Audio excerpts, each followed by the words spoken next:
Way over here. I have more people. I don't find online. Classic auditorium. This is sort of classic. Yeah. And not being here. Has that little theater scene? I kind of just got about it. Yeah. Right? Oh, these are tight. Shakespeare. It's definitely. You and me have a small in-person group. Raised. We had like 60 or 70 in the line for a couple of us. I think they have this now sometimes. People are just so, when people are sitting on campus at work or something. Well, right, then it's so accustomed to. Yeah. And lectures are one of my favorite things to do remotely, like grand rounds. Well, I like listening to grand rounds, I just put it on and then. Yeah. Yeah. Yeah, but that's the thing, I don't listen when I'm deaf. Oh, I. No, I don't, I think I'm listening and then I'm like, what did he say? And then I think of a question and I'm always or wonder if they already answered it. I bet. That's my 100% experience. Yeah. So, well, we asked a question today and I already answered it. I think and that's great. And that's the sort of interaction I don't want with them in person.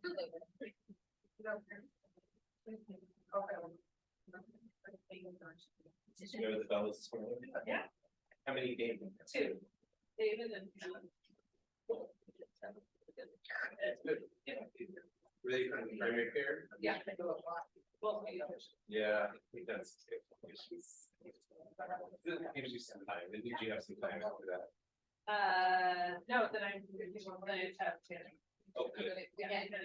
Like. Yeah, that's good. And it's just kind of like, she's in the hard stage. Yeah, that's. It never goes up. It's worse. We were talking about that with yesterday. Christian, yeah. Did you meet Jared at the staff meeting? Yeah. Okay. Yeah. That's first what your thoughts are. And then you made it. Yes. We lunch or less. Yeah, I was in between. That's good. You know.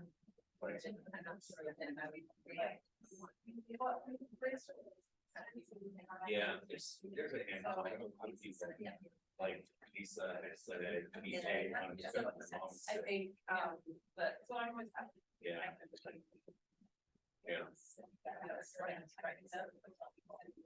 That's why I don't grade this. I like. You ever done a meeting before? You need a grade. Oh, yeah, I have. It was like 9. I was 2.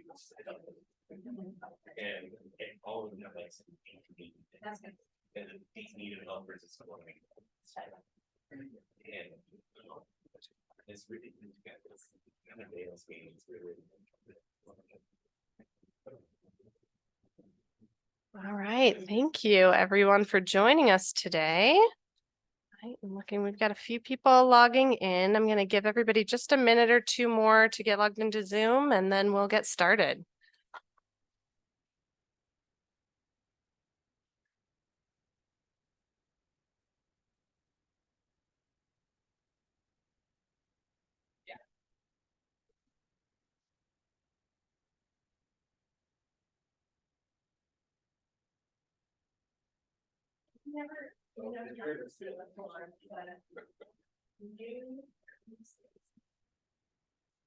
Yeah.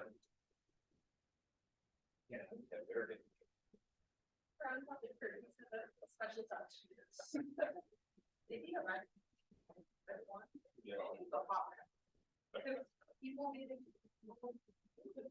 I don't know where to go. Like, what's the plan? Right? Yeah. For the rooms in our building, we'll take. Yeah, well, I don't think they were all taken for this one, but a bunch of the conference rooms have the low bar camera only, which is terrible for Zoom presentations because you either get somebody's belly button or it starts like jumping around or somebody makes too much noise in another part of the room. At this camera, or there's often not a good like podium in front of the low bar cameras. Yeah. And so then will either have to sit to pivot, they're not great, but they're upgrading them, so we won't have that problem in the future. It sounds like by summer, we should have overhead cameras for the other nice rooms. We're really good. Like really good, like a year old. Yeah. Kind of trouble. All right, welcome everyone. Thank you for joining us today. I'm Sarah Brewer. I'm the director of our education program at Accords. I want to welcome you all today to our shared decision-making series. For those of you who are new to us, just a little orientation to Accords. Accords is our one-stop shop for pragmatic research. It's funded by the University of Colorado School of Medicine, as well as the Colorado Children's Hospital. And it's a space for faculty to conduct pragmatic research and receive various types of services and supports for their grants and projects, along with incredible mentorship, training, and education in health services research. So you can see up here some of the great services we provide. It's a great space if you are conducting research in pragmatic or health sciences research. Come see us. Before I introduce our speaker today, I want to share a little bit about some of our upcoming events. So you'll see our other seminar series this year is in statistical methods for pragmatic research. And later this month, we have Jun Ying talking about missing data and statistical methods. And then in that same series, February 26th, we have Rochelle Musi talking about latent class analysis. And then for our upcoming speakers in this series on ethics, challenges, and messy decisions and shared decision-making, we have Mary Politi coming on February 7th. Mark your calendars for that one. She will be here in person on campus, and we hope to see you there with us. And then on March 6th, we will have a panel on health equity and shared decision-making with this wonderful lineup of speakers. A couple of housekeeping items before we get started. If you are virtual, please use our chat and Q&A feature throughout the talk. We'll be curating and moderating those questions at the end. And second, just look for our evaluation toward the end of the session. We really appreciate your feedback. It helps us to bring in the right speakers and offer the right seminars throughout our year. All right. Today, I am really pleased to introduce Dr. Ellen Lipstein as the third in our 6-part series on shared decision-making.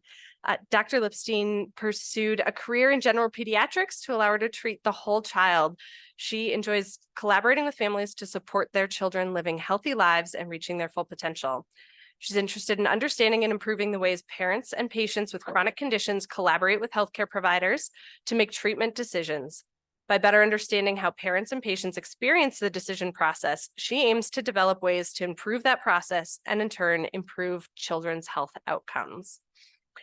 Lipstein's current program of research uses both qualitative and quantitative methods to answer questions about how decisions are made, what help families need in making decisions, and how healthcare providers can better support families' decision-making. Additionally, her team is involved in the development and testing of interventions aimed at addressing the decision-making challenges revealed by their research.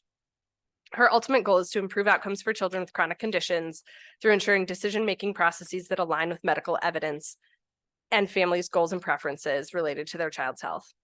Please join me in welcoming Dr. Lipstein today as she presents Who's Sharing What? The Challenge of Adolescent Shared Decision-Making. Welcome.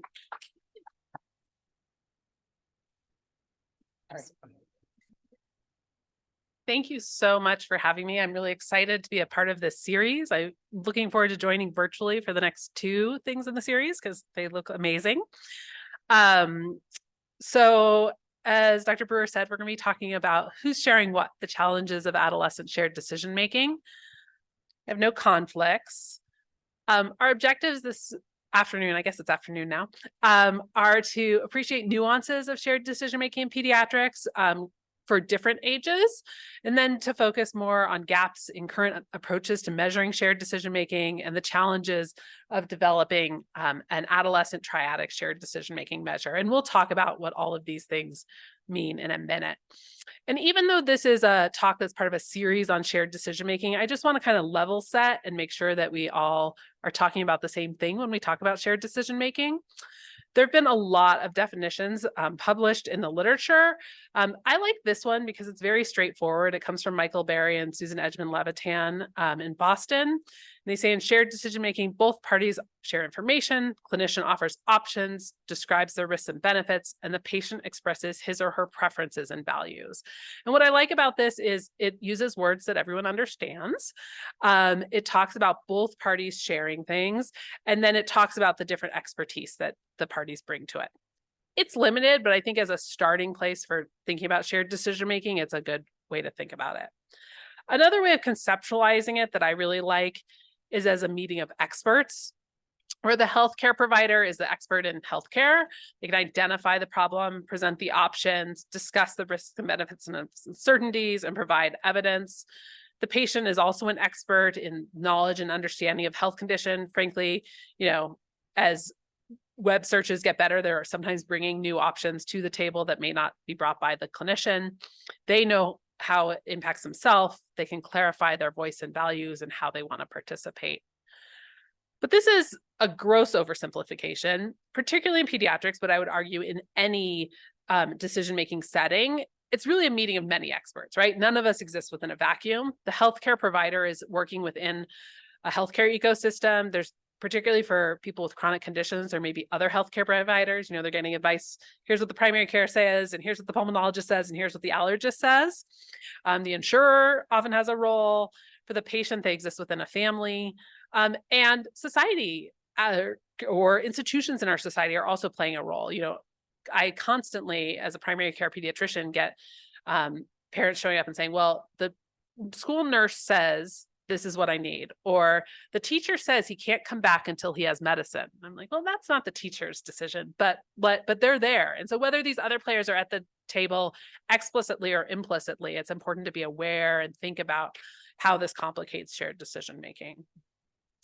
But there's some differences for kids, even though, all of us exist in this complex ecosystem. For kids, there's some things that are different. And one of them that relates to kind of how we think about things across the spectrum is the differences between sharing decisions for people and sharing decisions with people. And so there's two ethical standards that are put forth, and I am by no means an ethicist, but I can read some ethics, like the Code of Medical Ethics from the AMA. And so they put forth two standards. So one is the substituted judgment standard. And this is the standard that's most often used in adults making decisions for other adults. And that's the idea that the surrogate decision maker should use their knowledge of the patient to determine as best as possible what the patient would have decided for him or herself. So if I'm in the position of making a decision for my elderly father, I hopefully have had explicit conversations with him about what he would want in such a situation. But even if I haven't, I know what decisions he's made previously in his life. I know what he likes and dislikes. But that doesn't work, say, for a neonate, right? Someone who's 2 days old has not had an opportunity to develop preferences and values. And so the other standard that's used is the best interest standard. And that's that if there's not adequate evidence, as the AMA says, of the incapacitated or incompetent patient's preference, you could just substitute child, the decision should be based on the best interest of the patient. And this can become complicated because what one person thinks is the best interest may be different than what another person, but I'd argue that in substitute judgment, that also happens, right? One sibling thinks one thing and another sibling thinks another. So it's just important to think about these two different standards and how we move between them or from one to the other. Recently, like in the last 2 months, there was a paper published in Pediatrics on pediatric decision-making consensus recommendations. These also came from an ethical perspective. They had 17, as they called themselves, expert scholars who worked on this together. It was almost all ethicists, a few of whom are also clinicians. There were few, if any, researchers who are active in pediatric decision sciences involved in developing these consensus recommendations. And they focused on what they called the central ethical question of how should others make decisions for pediatric patients. And they put forth 6 main recommendations, including number 6, which is the one most relevant for today's discussion, which is that clinicians and parents should collaborate in a shared decision-making process to promote the child's interests. So they're thinking about this best interest standard. But when we delve a little deeper into this number 6, what they say is parents and clinicians may have different moral values, perspectives, and information. Recommendations should be informed by values of the family and available medical evidence. And this is consistent with other work in shared decision-making, which states that recommendations are not antithetical to shared decision-making. It's just that they need to be put in the right way and in the right place. Talks about bidirectional communication. And then this last part, that to the extent the pediatric patient is able, willing, and permitted to participate. I'm not sure why they say permitted there. It's a great quandary to me. The process should be flexible enough to provide them with salient information and include them in a developmentally appropriate manner. And then in the discussion and conclusion of these consensus recommendations, they say there's an open question of, do these recommendations need to be modified for adolescents? I'm going to go with yes. So let's talk. I mean, these are great recommendations and I'm really excited about them. But let's talk a little bit more about shared decision-making, moving from this idea of shared decision-making for children, which is really what the recommendations are about, to shared decision-making with children. And some of the challenges in shared decision-making with children are different than the challenges when you're doing shared decision-making, say, with an adult patient and an additional adult decision maker. One that we were talking about at dinner last night is the developmentally appropriate roles for participation. And I'd argue that for most kids, by the time they're able to verbally or otherwise communicate, there is some role for them in participating. And it's important that we start thinking at a young age about that role and figure out how to start engaging in decision-making. The example we were talking about this morning that is, you shouldn't turn to your 5-year-old or have a parent turn to the 5-year-old and say, do you want a flu shot, right? That's not appropriate. But it would be appropriate to turn to the 5-year-old and say, you're getting a flu shot. Would you like it in your right arm or your left arm? And that's just a tiny thing, but it gives them both some agency. And it also starts to introduce them to the idea that in healthcare, there's decision-making and that they need to learn how to be a part of it and how to state what their preferences are. And so figuring out these developmentally appropriate roles is an important part of it. But it's challenging because the capacity for most children to participate increases over time. In recent work we did, what was particularly interesting is that in some cases, when we were interviewing clinicians, they said they depend upon the parents to tell them to what extent the adolescent should be involved in the decision. And then some parents we interviewed said they depend upon the clinician to tell them to what extent the kid should be involved in the decision. But there's a recognition, at least, that this capacity is changing and that we need to think about what the appropriate level is. And then finally, this is a key skill for transition to the adult care setting. For those of you who take care of adults, you're not used to having someone shows up and they make a decision for themselves most typically. And if we don't teach kids how to do that, then we hear frequently that part of the reason people kind of quote unquote fail transition to adult care is because they don't know how to answer the questions, or their parent doesn't know how to step back and not answer the question. So they go to the adult pulmonologist, the parent comes with them, the parent isn't sure what to do, and the pulmonologist is directly addressing the kid, and the kid doesn't know what to do either. And so we have to start this process of shared decision-making early to help with that. Let me talk a little bit more about some of these specific developmental challenges related to shared decision-making with adolescents. One is that they're very concrete thinkers. They are not as concrete as toddlers, but they're not that much different, right? Their frontal lobe's not fully developed. They're really thinking in concrete terms when you present information to them. They value the near term. So, right, they want to feel better yesterday. They care about what's going to happen maybe tomorrow, but they're not really thinking about 10 years or 20 years down the line. And sometimes in these healthcare decisions, some of that is needed. And in some work we've done, we've had, interestingly, older adolescents recognize their inability to really think about the future and the value their parents bring to that decision.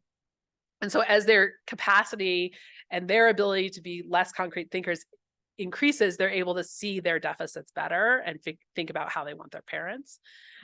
And then there may be conflict between the parent and adolescent. There are going to be conflicts about goals, which we'll talk about a bit. There may be differences in risk tolerance. There may be differences in who is involved or who should be involved in decision making. But for those of you who work with or live with adolescents, you know, there also may be conflict about like, what are we having for dinner? Who drove the car? You know, what are we doing for winter break? That plays into the conversation you're having in the room, whether you know it or not. And so just being aware of these dynamics can be really important.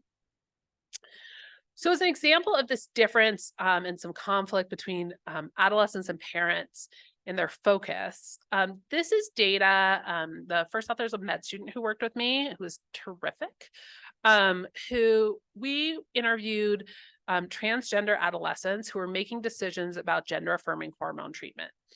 In this particular set of data, we only included the kids who were considering testosterone or who had considered, and then we interviewed their parents. They were interviewed. We had almost all of them had dyads, but they were interviewed separately. And when we asked adolescents about their goals that they had when starting testosterone, it was that they wanted physical changes. And we heard some very specific things. You know, they were like, I want a mustache, or I want my voice to be different. They want to decrease their gender dysphoria, and they want to be happy. But when they talked about their happiness, it was like, I want to be happy now. Like, I want to be able to like go to school and not be unhappy. Whereas parents were very focused on their child's happiness and self-confidence, but in a really long-term perspective. They wanted to know that their child was going to be okay when they went to college or entered the workforce. They weren't, you know, they wanted their kid to be happy now, but in terms of making the decision around testosterone is really this long-term. And similarly, in terms of risks, the adolescents were concerned about needles and acne. That was really it. They knew that these other things were like things that had been talked about, but they were like, it doesn't really matter. Whereas parents were really worried about infertility. They were worried their child would change their mind about whether they wanted to have biologic children. They were worried about liver disease, and they were worried about the impact that starting testosterone might have on their child's relationship with less supportive community members. So you can see when you set down to like make a decision with these two people in the room, it gets really complicated. One way in another clinical setting that we sought to overcome, or at least not really overcome, but illuminate these challenges so that they're more explicit in the decision-making rather than implicit, was a decision aid we developed for kids with inflammatory bowel disease. And this was based off the model that the Mayo Clinic first developed for developing shared decision-making aids, in which these are cards that are designed to be used in the clinic visit. So when the gastroenterologist and the family have decided like it's time to change medications, they can say something like, you know, looks like Maria's IBD is getting worse. I think we need to think about a new medication. When people are thinking about a new medication, these are some of the questions they have, and then invite them to choose a card. And what we ask people to do in our pilot study is to have the adolescent choose the card first, and then the parent, so that the adolescent knows that it's important. And what we found, this was not part of what we published, but the adolescent almost always chose, when will it start to work, right? They feel lousy. They want to feel better now. Whereas the parent said, what should I keep in mind? What are the side effects? And so by putting this out there, they were able to then say, and these cards let you put them side by side so you can compare the same condition for those questions. And it lets the parents and adolescent realize what's important to each of them and start to discuss those values. Since I know Mary Polides is coming to talk next month about cost, I'll say we put in this cost card specifically to make it okay for families to ask. It actually has virtually no information on it because it will surprise no one that it depends upon your insurance. But we wanted people to know it was okay to ask. And then the other thing I talked about when we were talking about the challenges is like, who's the decision maker? So in that same study with the transgender youth, sorry for going back and forth, we had them draw pie charts of who was the decision maker.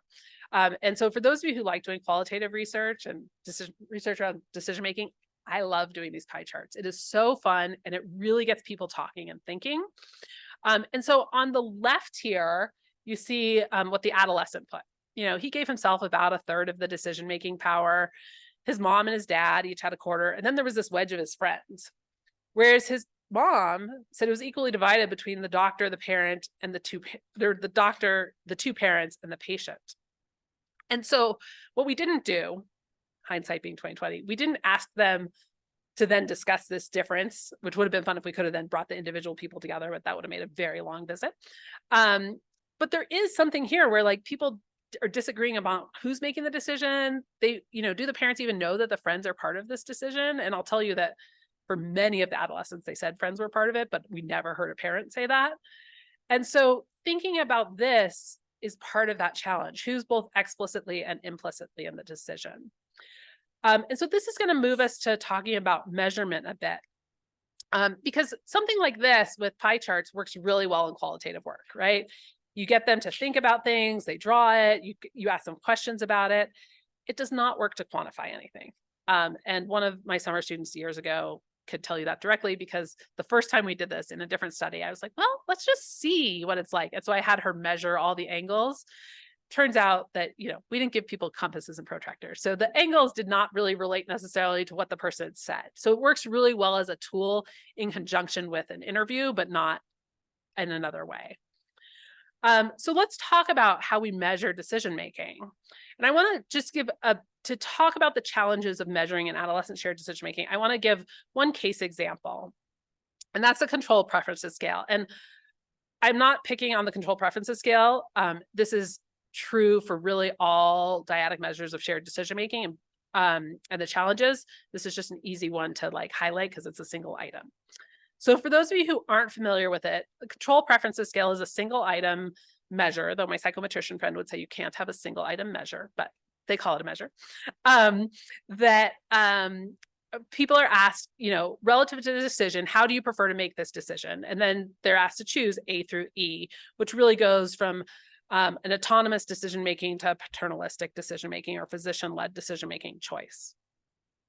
And this is designed for an adult patient making decisions for themselves. And so a few years after this was published, another group adapted it to something they call the control preferences scale pediatric.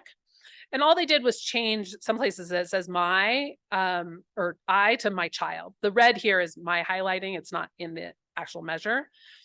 And this is challenging because thinking about that ecosystem in which there's so many different players, what this then says is I prefer to make the final decision, if we're looking at item B, about my child's treatment after seriously considering my doctor's opinion.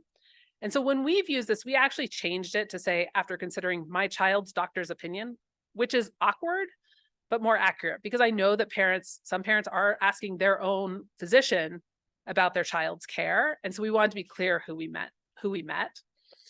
The other thing is this doesn't talk at all about the child, right? So this assumes that the parent is making the decision potentially in concert with the physician it doesn't talk at all about the child's opinion. And similarly, if you use it for a child, an adolescent, it doesn't talk about the role of their parent. And so let's take an in-depth look at item B and how we could adapt it. So one way it's been adapted that I've seen in a couple studies is they say, I prefer to make the final decision, this is for adolescent answering it, about my treatment after seriously considering my doctor's and my parents' opinion. But this doesn't work very well because that assumes that you want the same level of involvement from your doctor and your parent, which may be true, but may not be. You could also do options, make them separate. So I prefer to make the final decision after seriously considering my parents' opinion or after seriously considering my doctor's opinion. But if you ask these as two separate questions or two separate scales, it makes it seem like they're totally independent, and they may not be. And so after thinking about all these, this is where I started thinking about how do we really measure shared decision-making in this adolescent space? So to just kind of summarize the challenge that we have in this space, we know that parents and adolescents have different priorities and approaches to decision-making that are developmentally appropriate, but there nonetheless.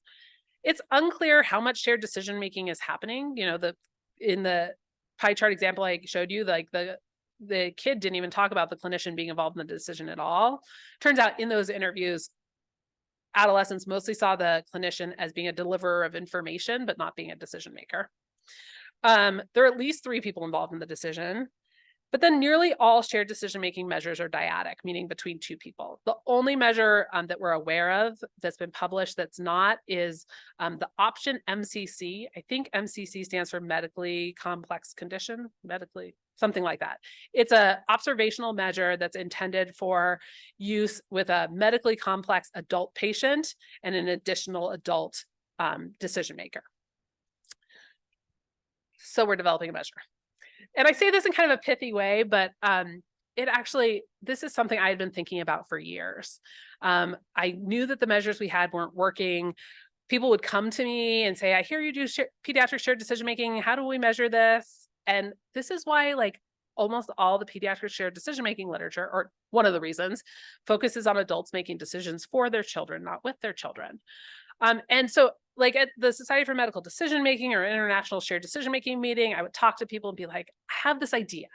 I want to do this, but I know nothing about measure development. And I couldn't really find anyone who was like interested. Like people were like, seems hard, or I'm not really sure it needs to be done. And then a couple of years ago, a colleague who literally had the office next door to mine comes and he says, so I sit on this ARC study section, and we've been reviewing these shared decision-making grants, measurement grants from ARC, because ARC had a call out for shared decision-making measurement grants. He's like, and some of them are just not very good. And I keep thinking I could do better. This is kind of how he thinks. But I needed someone who does shared decision-making. And I was like, oh, the psychometrician next door. Why? Like, it just hadn't occurred to me. And I think this is an important lesson. Like, I knew he was busy doing other things. And so I was like, oh, I need to find someone in the decision space. But really, I could be the person in the decision space. And so his name's Adam. Adam Carl and I put this together and are co-PIs on this grant, which has been really terrific because I know nothing about psychometrics, despite the fact that I'm going to now tell you some stuff about psychometrics or about measure development. And he knew nothing about decision making. And it's been really great. And hopefully at the end of it, we'll have a triadic measure. And so what we're doing is we're using the PROMIS approach. PROMIS is the patient reported outcomes measurement system, and is really in most places considered the gold standard for measure development, but hasn't been used in development of shared decision-making measures. And so we did qualitative interviews, and that's most of the data I'm going to share with you guys with parents, adolescents, and clinicians.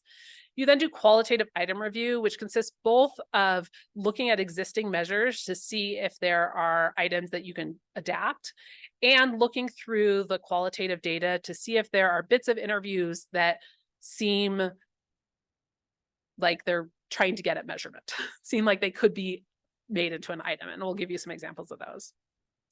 Once we have our final or near final set of items, we will do cognitive testing, field this item with some other measures as well, and then do analysis. And as part of the PROMIS approach, analysis includes item response theory. So for the interviews we had 3 main components. The first is that we asked people about their decision-making experience. And we very intentionally put that first because we did not want to assume that people had any shared decision-making experience. And we didn't even really want to put the words shared decision-making in their mouth early because, especially amongst the clinicians, it's such a buzzword that, you kind of have to say you do shared decision-making even if you don't. And you probably think you do, even if you don't. I mean, we were talking about this, Dan and I were talking about this yesterday. Like I'm a primary care pediatrician in my clinical stuff. Like I spent 80% of my time studying shared decision-making, and then I go to clinic and I'm like, well, crap, I didn't share any decisions today. It's hard to do. So we asked about their decision-making experience. Then we defined shared decision-making for them. And we did that verbally as well as with a visual diagram, which I'll show you in a moment, and asked them to comment on that definition. And then we clarified how what we thought were these important components of shared decision-making and are consistent across the many, many models of shared decision-making that have been published, how people kind of reacted to those and how they thought adolescents and parents and clinicians should interact in these areas. So this is what our visual model looked like. Thank you to our grad student who knew how to use Canva before I'd even heard of it.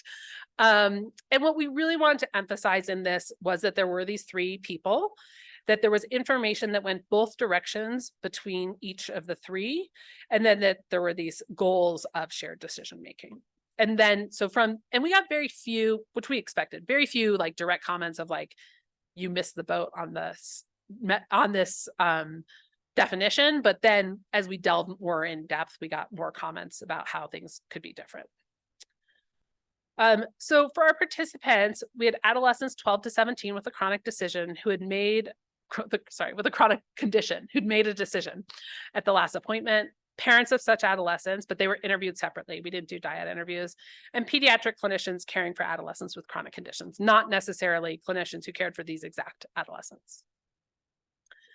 You can see here our parent and adolescent demographics. We really focused in our purposeful interviewing or purposeful recruitment on getting a diverse group in terms of gender and race. The lack of Hispanic participation reflects Cincinnati.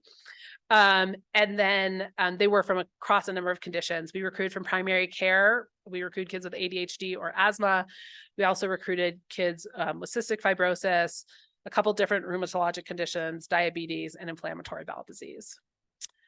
And these are our clinicians. And in our purposeful recruitment for our clinicians, we focused on gender, race, and the year their clinical training was completed, because we figured that people's perspective on how you make decisions with people probably is influenced by their training, and that likely time played a role in that. So what I'm going to do now is share with you some of the perspectives we got from the adolescents, then the parents, and then the clinicians. So the adolescents, as they talked about their role in decision-making, really felt that their role is defined both by what they'd done in the past, which had often been dictated by others, and by their perception of what they should do. So it was not so much what they wanted, but what they thought the expectation was. So you can see this kid said, when I was younger, all I had to do was sit there and my parents would make decisions for me. Now that I'm getting older, I got to make my own decisions. And when you, in the context, it's clear that this I got to is I have to, not I get to. And so they're thinking about these different roles, but also kind of have this goal of what they should be doing. But they know that they're challenged to understand the complexity of health information. And this was true kind of across these different conditions. This kid said that it was hard to understand, but he knew he understood it once he was able to explain it fully. And they recognize their evolving understanding and that they get information from an array of sources. So I love this kid who says school, like science classes, obviously, have provided some more medical knowledge for me. He apparently has better science classes than I did in high school. And I've had, explained to me by my doctors and my mom. So yeah, it's changed a lot. So just as their capacity for participation is changing, their knowledge is as well.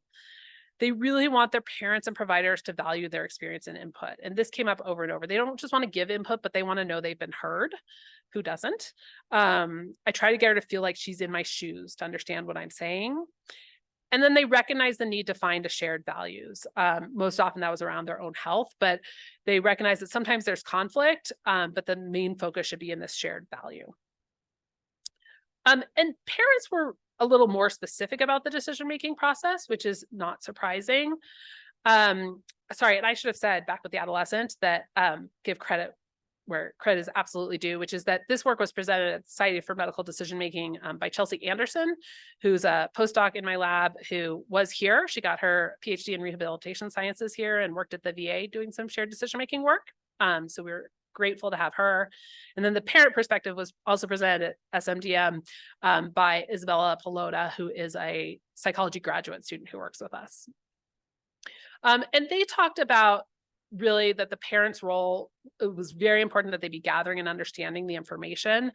And the understanding kind of the more subspecialists who were involved in the child's condition, the more likely they were to focus on this need to understand information. They have to be forward thinking. And so this relates back to that prior where we know that the kids are not forward thinking. So it said her health and long-term effects are what's important. This is going to have long-term permanent effects when she's an adult. And then the most kind of salient thing that came through is despite the fact that they wanted their kids involved, they want control. And they want control over two things: the role of their kid. So, and sometimes that was to exclude him. And sometimes, as in this quotation, I want him a part of the process because he's 17 now. And they also recognize that both legally, but also kind of socially, they have the final say. Ultimately, because the adolescent's not an adult, it has to be up to the doctor and the parent. So you can see, as we start to think about a model of how we incorporate these things and how we address these different challenges in measuring, it's tricky. The clinician perspective, I will confess that we will not have quotations because I was in charge of this analysis and further behind than they are, pulling my exact quotations. But the clinician really talked about very distinct roles for the clinician, the parent, and the adolescent. For the clinician themselves, they thought of themselves as a guide to the decision-making process. So talking with people about how decisions could be made, about when decisions would be made. They saw themselves as a facilitator or coach, particularly facilitating between the parent and the adolescent if they were in disagreement, or helping them find their commonality. Not all. There was one clinician who was like, no, if they disagree, they got to go home and work that out. And they see themselves as an educator, really presenting the information, helping people both understand the condition and the treatment options, but also educating them about decision-making. They see the adolescent as being a deliverer of information. So like, I need the adolescent to tell me what's going on. Like, are they taking their medication? Are they not? What symptoms are they having? Will they take this medication if we prescribe it? And they saw the adolescent as a learner, that they were learning about their condition and growing into it and into this role. They similarly valued the parent as a deliverer of information. They saw the parent often as a facilitator of their child's involvement or as an advocate, though not always. And they saw the parent as the final authority in decision-making. And when they talked about decision-making with adolescents, there were kind of 4 things that we've called the adolescent shared decision-making essentials. One of these is engagement. And they talked a lot about how you have to explicitly invite the adolescent in the conversation. You need to talk to them one-on-one. You need to make eye contact with the adolescent so that they know that they're involved. They talked about family empowerment, that ultimately it doesn't matter what the doctor wants, the family needs to be there and be engaged. They talked about alignment, that the doctor's job, most people felt, was to help with values and preferences alignment and be able to say, you know, what I hear you saying is that it's really important to you to go to be able to play soccer. And what I hear your mom saying is that it's really important to her that you be healthy in the long term and be able to play soccer 4 years from now, and like help them find those areas of alignment. And that shared decision-making with adolescents required flexibility, that these roles aren't static and that the timelines change, and that sometimes an adolescent, you know, who comes in, you know, all ticked off with their parent about something, can't make a decision they can't make a decision that day because they can't engage for whatever reason. And so that these were essential properties of decision-making. And so what we're working on now is putting together what a model of this triadic adolescent shared decision-making, because there aren't any published. This is a very sneak peek. If you guys want at the end, I can show you an extra slide with our visual of it, but I can't make the visual very good. But the way I think of it, if you kind of close your eyes, is that the adolescent, the parent, and the clinician are all holding onto a giant rubber band. And sometimes they step back and it's an equilateral triangle for some decisions. And then sometimes they're really far apart in that triangle, and it's going to take a while to get together. But then other times one arm or the other of the triangle is longer. And so there has to be this flexibility, but that they're all holding on to this triangle, and there's this communication in all directions. And in fact, the core components of shared decision-making in this triad aren't different, right? It's just the execution of them may be different, right? We need to engage people about values. They need to have information. They need to talk about their preferences. You need to confirm there's a decision. And to some extent, the prerequisites aren't different either, right? There needs to be a sense of collaboration and of trust, but sometimes building this trust, and it has to be a triadic trust, right? Like the parent needs to trust both the kid and the adolescent, or both the kid and the clinician if they're going to be involved. And that these are supported by flexibility, mutual engagement, and alignment. So we're still working on the specifics of what this is going to look like. But this has kind of been the model that we're going forth with as we develop our measure. So philosophy is an overstatement here. I'm neither a philosopher nor an ethicist, but we have some core kind of philosophies as we develop our measure. One is what we call in our team, focus on the triangle, not the octagon, because we keep wanting to be like, well, what about when the nurse asks something? Or what about the second parent, right? Like we've only talked about one parent, or what about whomever?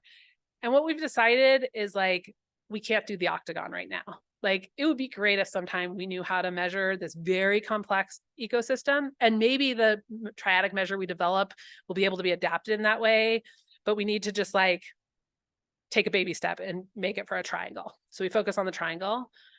We think of decision-making as a continuum, right? From like a paternalistic decision to an autonomous, and that we need to be able to see where things are on the continuum, but that our goal is to measure the process, not judge it. So we don't think, like in developing this measure, we don't want to say like shared, it's good if it's above this measure, the decision-making is good here and it's bad here, because what the right shape of that triangle is probably varies based upon the decision, the people, and all that. What we want to do is just like tell you what the shape of the triangle is so that we can start to think about what that means.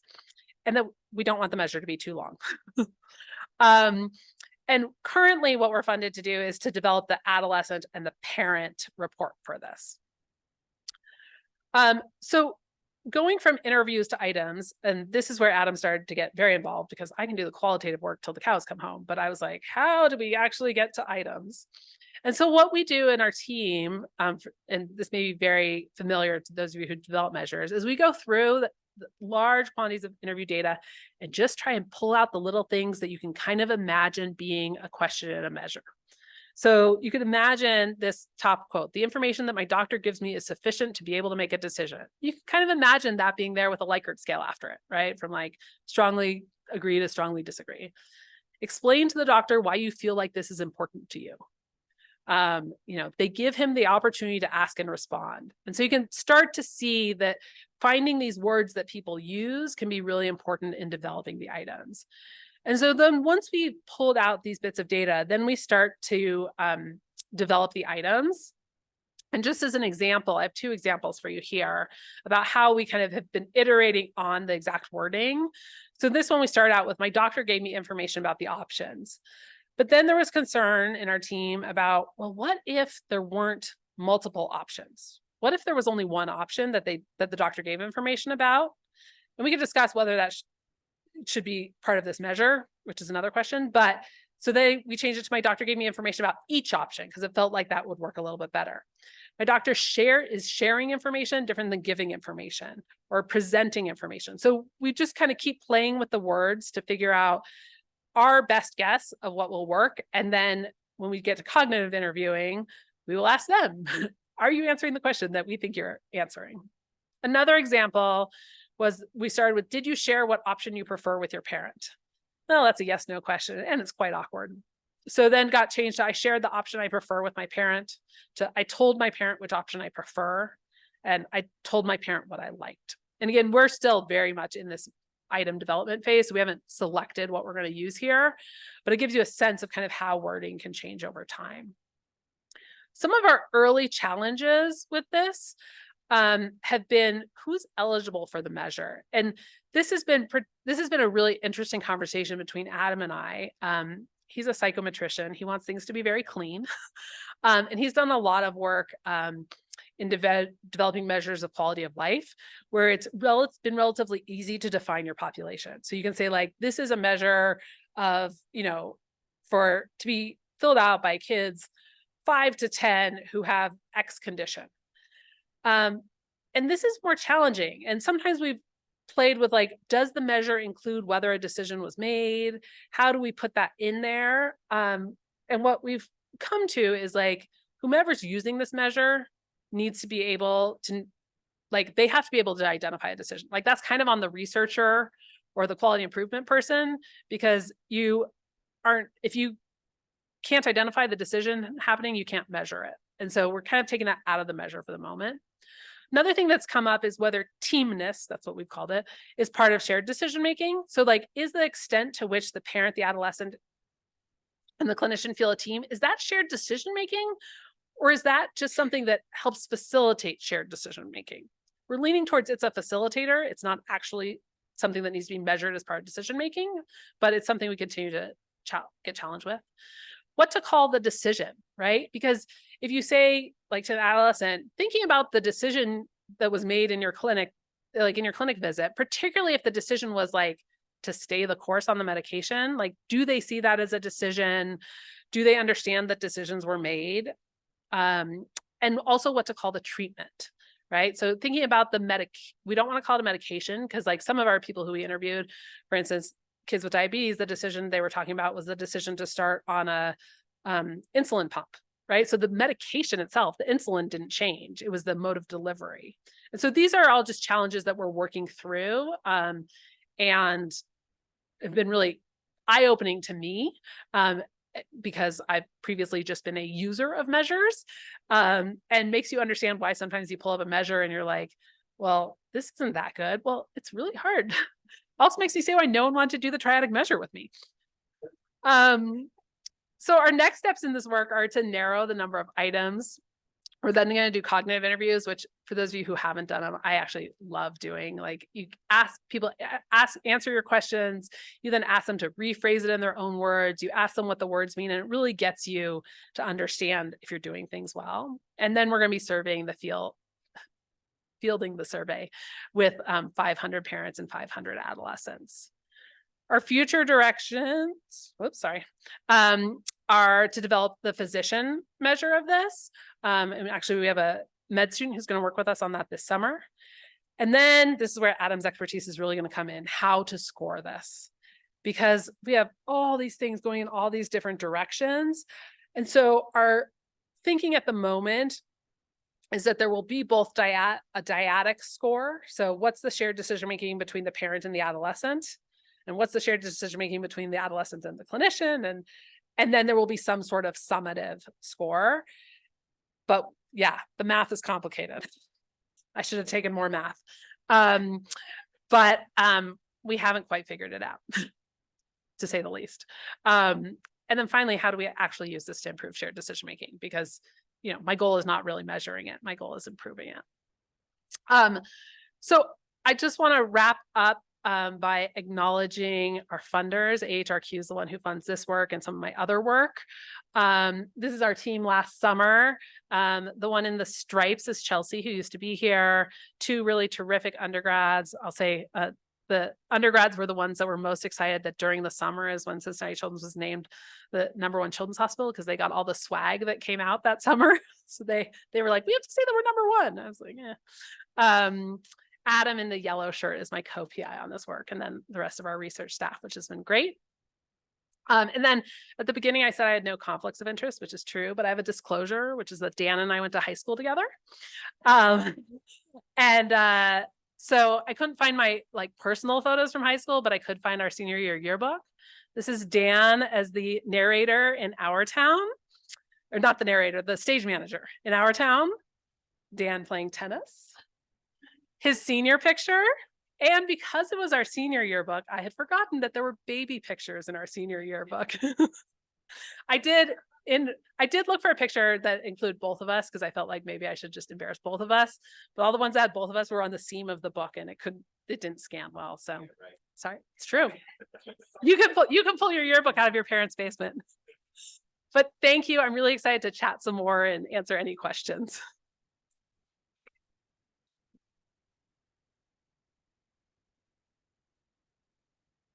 Can everybody hear me? Okay, excellent. So we have a couple of questions, and you got a preview around the topic area of vaccination and shared decision-making. And I'm wondering if you could talk a little bit about what role shared decision-making should or shouldn't play in vaccine discussions with adolescents, and maybe what other tools might fit in that space. Yeah. So general, my thoughts on vaccination. I have many. So I think for most vaccines, shared decision-making is not the appropriate approach. I think there is definitely a role for engaging adolescents in the making decisions about vaccines to the extent that we're engaging parents in making the decision. But really, the process should be about motivational interviewing, figuring out why they're not comfortable getting the vaccine, why they what their barriers are, and what would it take to get them to accept the vaccine. I do think it'd be really interesting to think about the adolescent role in that, and we haven't really done that very much. I wouldn't say that there is no role for shared decision-making in any vaccine. So I think when the COVID vaccine first came out, that's an ideal place for shared decision-making, right? We had virtually no evidence because, it was the middle of a global pandemic. And there were some decision aids that were put out and I think when things are new, when things are different, or when they only apply to a particular population and you're trying to figure out to what extent someone identifies with that population, that might be a role. But mostly I think of vaccines as a public health good, and that motivational interviewing is the way to go. Thank you. Laura approves of my answer. It's an agreement in the audience here. We also have a couple of questions around patients who have intellectual or developmental disability. Mhm. And what does shared decision making look like with that population? And a particular like sort of spin-off question that came was about how do you decide whether to do shared decision making or use guardianship mechanisms? What's the way to think about those decisions and maybe some tools that might help with that? Wow, that's a big question. Sorry. No, it's good. So, I will say fully, like I in my own work have not addressed this issue of kids who have more limited cognitive abilities. Chelsea actually is a little bit starting to think about it because she's very interested. Her background is in prosthetics and she's very interested in mobility interventions for children with cerebral palsy and is doing some qualitative work. And we had to think about like, are we only going to interview kids who are able to participate orally in an interview, for instance? And because she's a fellow and we wanted to keep it a project that was doable, we did. So I think but she's starting to think about this and what does it mean for the kids who have more cognitive limitations?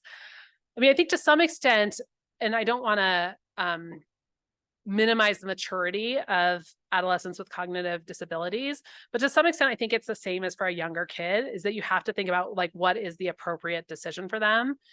And what I think would be ideal is if the parent and the clinician are able to have a conversation together about how are we going to decide this? But I haven't done work there myself. And in terms of guardianship, I mean, that's, essentially that, and to some extent, it's the same as for an older adolescent, right? Like even if someone under guardianship, and I'm not an expert in guardianship, if you have a guardian, like ultimately they're the final decision maker, but that doesn't mean you shouldn't involve the other people. And there may be, there are certainly places in which parents speak up for their kids and the kids disagree. And sometimes the clinician is able to help them find that middle ground. And I would hope that people working with someone over 18 who has a guardian would be able to do that same thing. What questions in the room? Hi, I have a non-vaccine question, Sarah. Excellent. I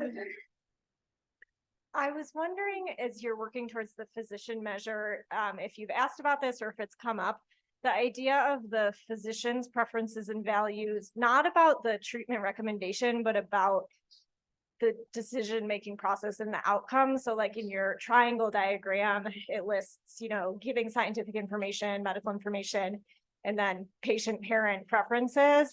But I can imagine spaces where a physician might have a preference towards minimizing conflict or a preference towards parent satisfaction or a preference towards, giving voice to the teen. So Yeah.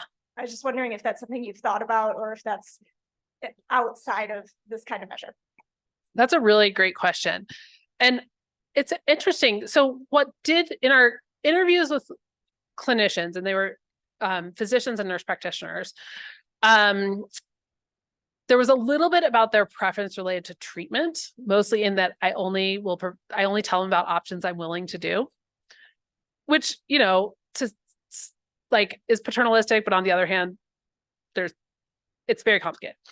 That's nothing new to anyone in this room or online, but they didn't really talk about those other issues. But now I want to go back and look at the data and think about it with that lens. There were certainly clinicians who had preferred to not deal with the conflict, but I wouldn't say that they wanted to make a decision that they wanted the decision to happen in a certain way. I'm just going to do this because it'll avoid conflict.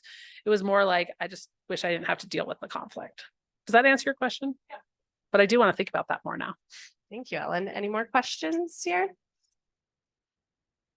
If somebody else has one, they can jump in. I get to talk to Ellen again later. Another thing Laura and I have been talking about on measurement is this chronic disease versus acute. Another weakness of these measures is they're all around like one decision. Yeah. And it looked like you had some stuff in there about like chronic decisions. I wonder how you're just thinking about that, because I think that's another hole in the literature. Huge hole in the literature. I mean, it's a huge hole in the shared decision-making literature. And we actually, hold on. So this is one of the things, one of the slides I took out, but, I think shared decision-making in chronic conditions is so different, right? It's not like a decision that, you know, certainly a decision about screening, you know, for colon cancer, you could make it repetitively, or a decision about surgery, you could choose not to have surgery and then later come back to it. But, you know, once you have surgery, that decision's done. And so there are these different points. What we've decided for this measure, ultimately, like the next grant we're writing is going to hopefully include measuring at multiple time points. What is tricky is figuring out, particularly in chronic conditions, when has that decision happened, right? So like, and these visits, there's so much information. This is one of the things we're trying to capture in the measure, which gets really tricky, is that we know that so much of the discussion is happening outside of the visit, right? Particularly in these chronic conditions. So like you had a discussion at the last visit, and then like the parent and the kid in the car going home talk about it, and maybe over the dinner table. And so we're trying to figure out how we ask the questions in a way that includes interactions that would have occurred outside of that clinic visit. So that's kind of the part of it that we're addressing in this particular measure. Because, you know, particularly for the parent and kid, like we don't want them to just limit like their thoughts about to like what information exchange they happened in the clinic. And frankly, you know, a lot, particularly for the kids like with IBD and CF, like so much of the communication between the parent and the clinician is actually happening like either through the nurse as kind of a messenger or through my chart. And so trying to figure out how in this chronic condition we do that is one of our challenges. All right, we have one more in the room.